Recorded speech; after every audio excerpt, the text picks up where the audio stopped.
Hello and welcome to Kanen Coffee and Espresso Machines. Today we have a Vibimeme. This is a nice, well taken care of machine that came in with just some slight issues. We helped the tank sensor for the reservoir.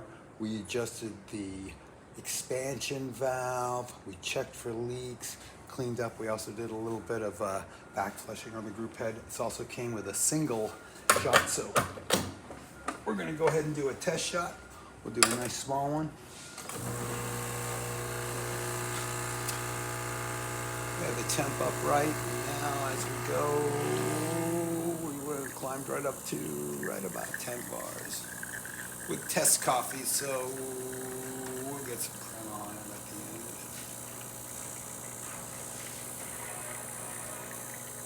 There we go.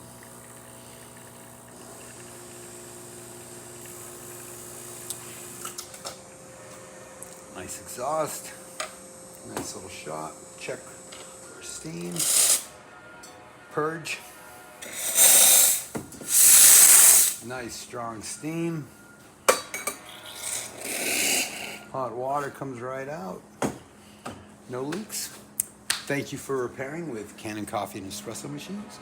Please like this video, and if you'd like to see more, please subscribe to our page. Thank you again.